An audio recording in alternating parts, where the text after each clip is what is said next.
TopMedTalk. Welcome to TopMedTalk. We are here in Chicago at the Society of Cardiovascular Anesthesiology 41st Annual Meeting. I'm Desiree Chappell, host and managing editor of TopMedTalk, and I'm joined by Monty Mythen, editor-in-chief. Hello, Monty. Hey, Desiree. How are you? I'm good. It's been a really... tiring. Kind of exhausting meeting. Like usual, I mean, whenever we do these meetings like this, we're just at it all day long, aren't we? Well, we've planned for a measured number of conversations, and it's great. Everyone wants to pile in and chat. It's fantastic. And you just had some proper youngsters. Yeah, SCA 1, 2, right? Residents? Is that right? Weren't they lovely? They were really lovely. I loved hearing about their background. And I loved hearing what they had presented posters on, and that was fantastic. So have a listen whenever. What was it about? What was the poster on? Oh, we're gonna keep you waiting on that one. some case studies that they were. Case studies, both interesting, challenging cases. Yeah, excellent. Yeah, it was good. So check that out for sure. But we wanted to sit down while we were here at the SCA to talk about some recent publications that came out in the BJA, the British Journal of Anesthesia. Well, first I think we should mention our relationship with the Perioperative Quality Initiative, or POQI, POQI.org. Formed relatively recently to pull people together to discuss complicated topics and pull together consensus statements. And 6 have been completed so far, and I think about 15 of the publications are out. So this is one of the sort of I'm pointing at a sign here, which is not great radio. Right, it's not great podcasting. So at a stand behind us, we have the front cover of the BJA, which has one of the diagrams. This diagram appeared on the front cover of the May edition of the BJA, because within that, there were 4 publications about perioperative blood pressure. Now, myself and Sol were both at the meeting in London, where we got together a group of experts with the challenge to try and summarise what we believe the current situation is with regards to the physiology of blood pressure, paper number 1, Ackland et al.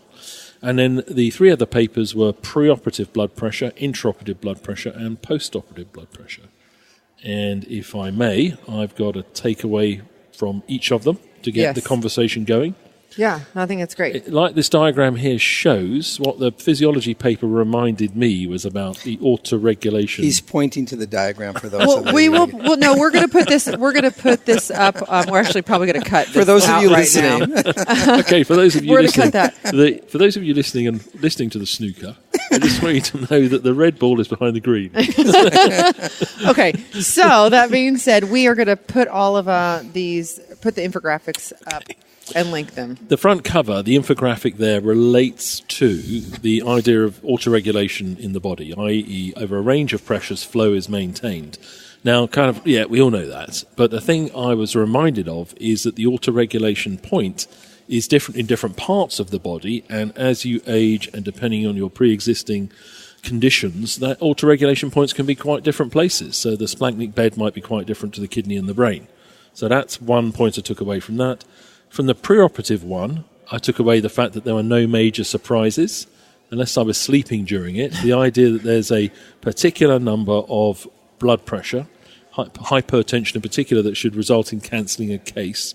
We still don't have that number, but a pragmatic recommendation is if the systolic is very high, you probably should refer them to get sorted out, because it's greater likelihood someone's going to cancel it on the day anyway, and it's a grey sort of known unknown area. In the intraoperative one for non-cardiac surgery, it's let's call it the map of 65. The paper actually says 60 to 70, but if we are looking for a current working threshold, for most cases it's 65.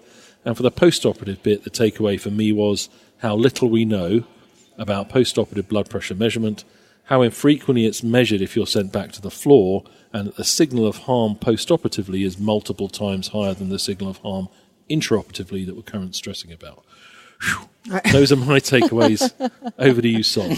So we have Sol Aronson. I didn't introduce you yet, Sol. Sol Aronson, our friend with TopMedTalk. And Sol, what do you think about some of the things that came out of these papers? I think that was a wonderful summary. What is underappreciated by that pithy summary is it really was the result of thousands of hours of collective research by a number of individuals to really gather the world's literature reasonable gathering of the world's literature on blood pressure, to tee up a 2-day intensive session of stakeholders sitting around a long table and beating up the data and sort of, defending their positions. And what Monty just described is what came out of that intensive session. So the process itself was rigorous and thorough. Exhausting. Yeah, and exhausting. That's for all the pokies, right? That is the process, right? Well, in this pokey, we were on the transition from, because everyone likes you to grade. Yes, to grade the evidence.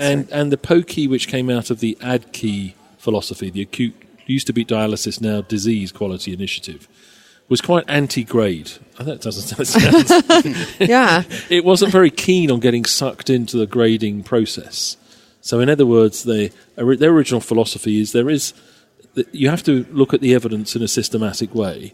Then, and if you have experts, it's very rare that you discover evidence that you didn't know when you walked into the room. But let's do that process systematically. But then let's accept the fact that people have got to go to work and do something about it next week. So a bit of opinion is okay, providing it's majority opinion or ideally everyone's opinion. And when you have disagreements of opinion, you document them.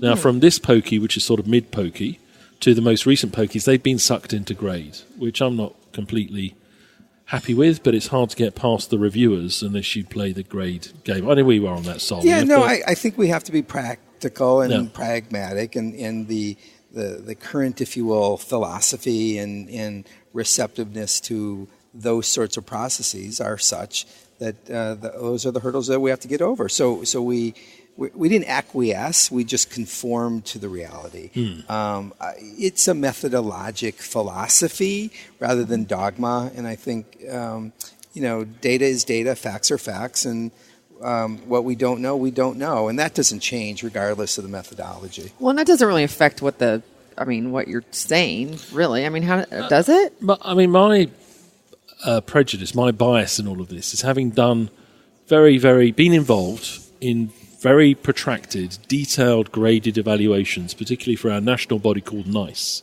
1.5, 2 years of having teams of experts torture the data and then grade it. We were none the wiser after 2 years than we were when we walked in the room. So I know it's a bit, some people don't like the sort of suggestion of the fact that if you accumulate experts, now you have to do a systematic review of some form. You have to do a PubMed search. You have to have your search terms.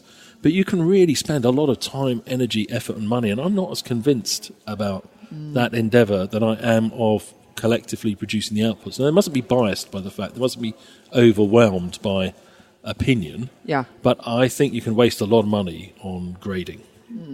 Interesting. It's just but I just thought it really is. It's a philosophy. It's a philosophy, yeah. And there's nothing dogmatic about it. It really is just a matter of how you choose to interpret the science. And the science isn't perfect.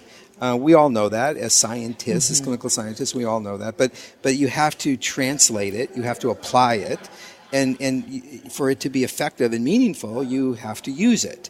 And so the pokey process and others that use different methodologies are really all about trying to collate and coalesce the science in a practical way to make it usable. And so the back full circle, what Monty very nicely and efficiently provided us with sort of the highlights of those 4 papers that are in the BJA now, underscore, if you will, the propensity of data and the science with its methodologic processes to apply. And I think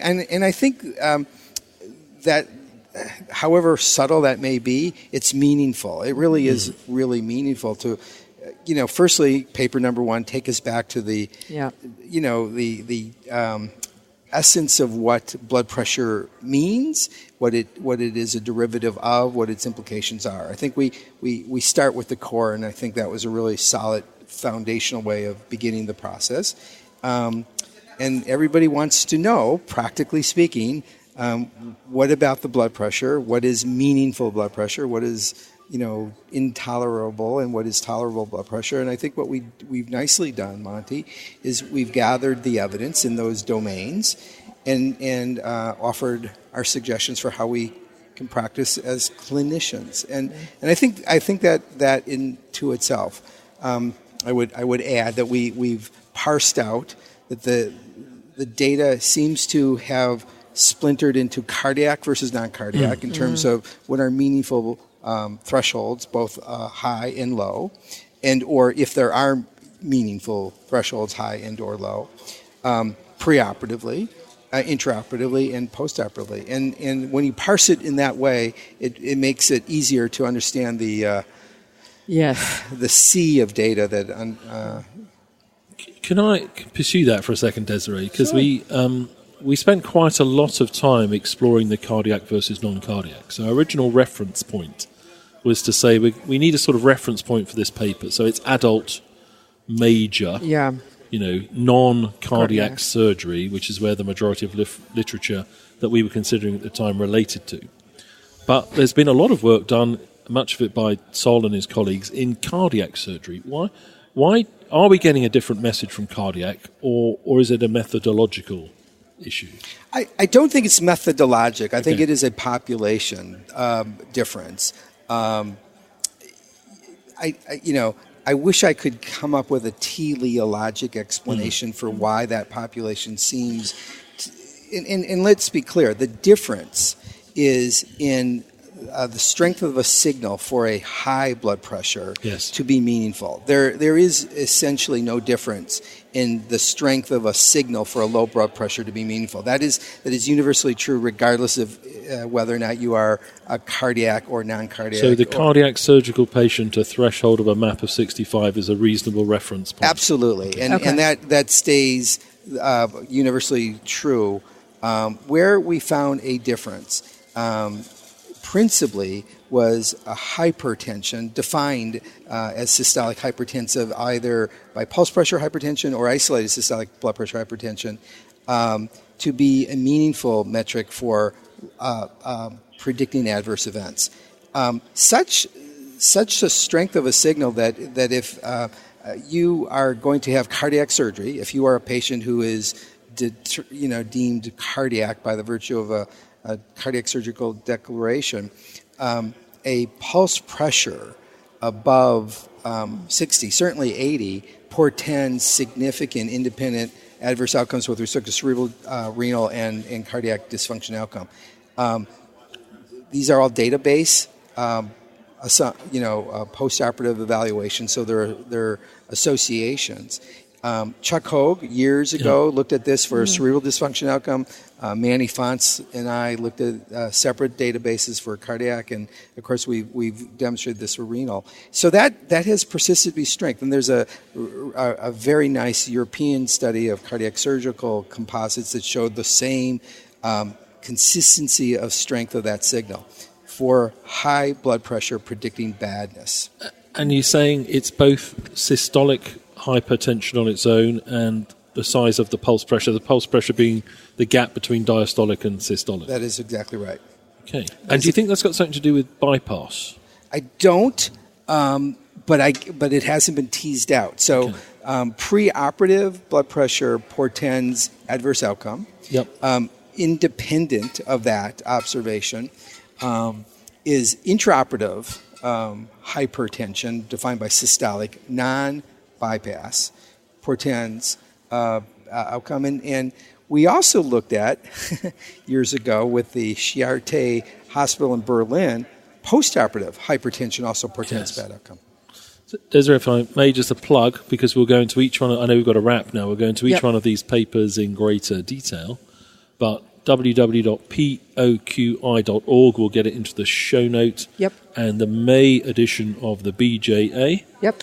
And the most recent edition of Anesthesia and Analgesia has some more pokey papers about the opioid-dependent patient and this, broadly speaking, the opioid crisis. So please do, everyone, look them up. The infographics are all open source. The publications are all open source. Yeah, and all that actually is listed on the Pokey site that you can get all that and then have the links to the papers and all that good stuff. So fantastic. Well, we will definitely come back to that. Thank you all for listening, and cheers. TopMedTalk. Hey, Mitch Aronson here. Thanks for listening to TopMedTalk.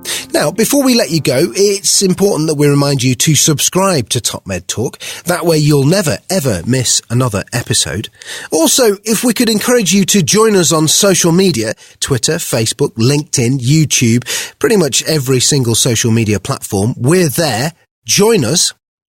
And finally, check out TopMedTalk.com. If you go to our website, you can subscribe to email updates. That way we can always tell you where we're going to be, what we're going to be doing, and how you can join us. TopMedTalk.com and click on the section marked email updates. Finally, TopMedTalk is proud to act as the broadcasting arm of EBPOM, Evidence-Based Perioperative Medicine. We'd love you to find out more about them as well. ebpom.org is their website. That's ebpom.org. And if you go to ebpom.org/meetings, you can find out about some of the wonderful meetings that we attend and cover across the year here on TopMedTalk. That's ebpom.org/meetings.